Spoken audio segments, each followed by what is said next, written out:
ലാൽകൃഷ്ണൻ, ഇതിലിപ്പോൾ അഭ്യൂഹങ്ങൾ ഉണ്ടായിരുന്നു വോട്ട് ചെയ്യാൻ എത്തുമെന്ന്. അത് അതുപോലെ തന്നെ സംഭവിക്കുകയും ചെയ്തു. 15-ാം ദിവസം പൊങ്ങി എന്നതാണ്.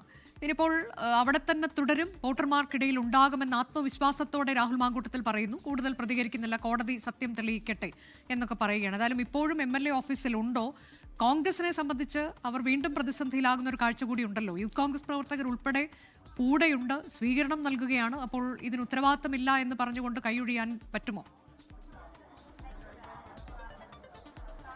ഒരിക്കലും കഴിയില്ല. അതായത് ഇന്നത്തെ ദിവസത്തെ ഏറ്റവും ഉദ്വേഗജനകമായ സംഭവം എന്ന് പറയുന്നത് 4:45 കുന്നത്തൂർമേട് ബൂത്തിലേക്ക്, 2-ാം നമ്പർ ബൂത്തിലേക്ക് രാഹുൽ എത്തുന്നു എന്നുള്ളതായിരുന്നു. രാഹുൽ മാങ്കൂട്ടത്തിൽ എന്നുള്ള അഭ്യൂഹങ്ങൾ ഉണ്ടായിരുന്നു. ഉച്ചയോടുകൂടി അത് സ്ഥിരീകരിക്കപ്പെട്ടു. കാരണം 12 മണിയോടുകൂടി രാഹുൽ പാലക്കാട് നഗരത്തിലേക്ക് എത്തി എന്നുള്ളതായിരുന്നു നമുക്കിടയിലെല്ലാം കിട്ടിയ പ്രധാനപ്പെട്ട വാർത്ത. ആ സമയത്തോടുകൂടി തന്നെ പോലീസിന്റെ ഒരു പ്രത്യേക നിരീക്ഷണം ഈ കുന്നത്തൂർമേട് ബൂത്തിലേക്ക് ഉണ്ടായിരുന്നു. നമ്മളത് കാണുന്നുമുണ്ടായിരുന്നു. പക്ഷേ നിയമ നടപടികൾ ഉണ്ടായിരുന്നു. അത് പൂർത്തിയാക്കിയ ശേഷമാണോ രാഹുൽ വരിക, അത് നേരിട്ട് വരികയാണോ എന്നുള്ള കാര്യങ്ങളെല്ലാം നമ്മുടെ മുമ്പ് ചോദ്യമായി തന്നെ ഉണ്ടായിരുന്നു.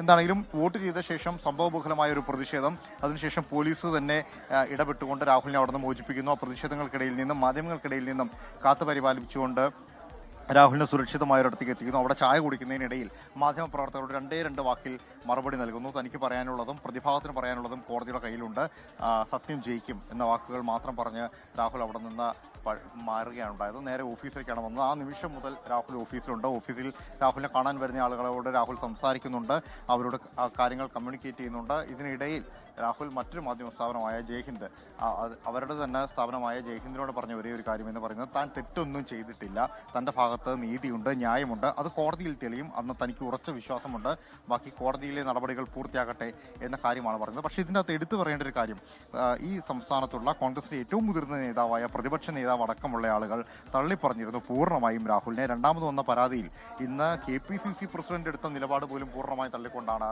രാഹുൽ മാങ്കൂട്ടത്തിനെതിരെ പ്രതിപക്ഷ നേതാവ് അതൊരു ജെനുവിൻ പരാതിയാണ്, അതിൽ രാഷ്ട്രീയം കാണേണ്ടതില്ല എന്ന നിലപാട് സ്വീകരിച്ചത്.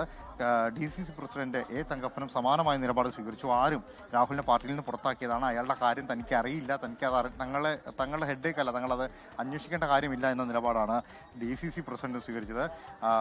നേരത്തെ രാഹുലിനൊപ്പം ഉണ്ടായിരുന്ന സന്തത സഹചാരിയായിരുന്ന ഷാഫി പറമ്പിൽ രാഹുൽ എത്തുന്നതിന് ഏകദേശം അരമണിക്കൂർ മുമ്പ് മാധ്യമപ്രവർത്തകരോട് സംസാരിച്ചത് തന്നോട് കൂടെ ഈ വിഷയം ചോദിക്കേണ്ടതില്ല, പാർട്ടി പറഞ്ഞ നിലപാടാണ് ഇതിൽ പറയാനുള്ളത്, ഇതിനപ്പുറത്തോട്ടൊന്നും പറയാനില്ല എന്നുള്ളതായിരുന്നു. പക്ഷേ ഇവരെല്ലാം എടുത്ത നിലപാടിനോട്, അല്ലെങ്കിൽ ഇവരെല്ലാം പറഞ്ഞ കാര്യത്തോട് ഘടകവിരുദ്ധമായ കാര്യങ്ങളും കാഴ്ചകളുമാണ് നമ്മൾ കണ്ടത്.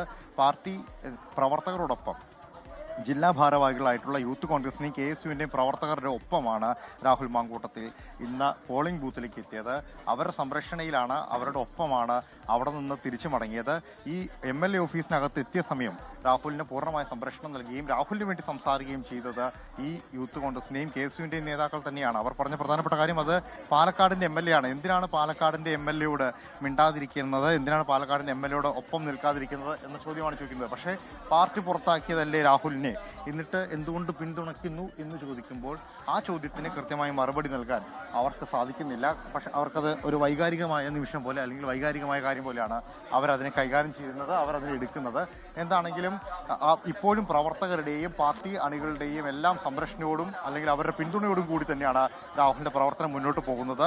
പോലീസ് സംരക്ഷണം മറ്റു കാര്യങ്ങളും എല്ലാം ഉണ്ട് എങ്കിൽ പോലും നിയമത്തിന്റെ മുൻപിൽ തൽക്കാലമുള്ള ഒരു ഉപാധിയോടുകൂടിയാണെങ്കിലും ഉള്ള മുൻകൂർ ജാമ്യം രാഹുലിനുമായി ബന്ധപ്പെട്ടുകൊണ്ടുണ്ട്.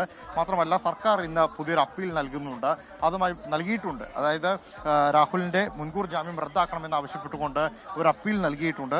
ആ അപ്പീലിൽ അടുത്ത ദിവസം വരാൻ പോകുന്ന കോടതിയുടെ തീരുമാനം എന്താകും എന്ന കാര്യത്തിൽ ആശങ്കയുണ്ട്. പക്ഷേ 15 ദിവസത്തെ ഒളി സങ്കേതത്തിലെ വാസത്തിന് ശേഷം രാഹുൽ മാങ്കൂട്ടത്തിൽ പാലക്കാട് നഗരത്തിലേക്ക് തിരിച്ചെത്തിയിരിക്കുകയാണ്. അപ്പോൾ സ്വാഭാവികമായിട്ടും ഇനി വരും മണിക്കൂറുകളിൽ കൂടുതൽ പ്രതിഷേധങ്ങൾക്കുള്ള സാഹചര്യവും നമുക്ക് തള്ളിക്കളയാൻ കഴിയില്ല എന്നുള്ളതാണ് മറ്റൊരു വസ്തുത. അതാണ് രാഹുൽ മാങ്കൂട്ടത്തിൽ MLA ഓഫീസിലുണ്ട്. അദ്ദേഹം പറയുന്നത് വോട്ടർമാർക്കിടയിൽ താൻ ഉണ്ടാകും എന്നതാണ്. ഇനി കോടതിയിൽ കാണാം, സത്യം തെളിയും എന്നൊക്കെയുള്ള ആത്മവിശ്വാസത്തോടെയുള്ള പ്രതികരണം. ലോകത്തെവിടെയായാലും ഏത് സമയത്തും 24 വാർത്തകളും ഓഗ്മെന്റഡ് റിയാലിറ്റി പാക്കേജുകളും എക്സ്പ്ലെയിനറുകളും വിശദമായി കാണാൻ ഞങ്ങളുടെ YouTube ചാനൽ നിങ്ങൾക്ക് സബ്സ്ക്രൈബ് ചെയ്യാം.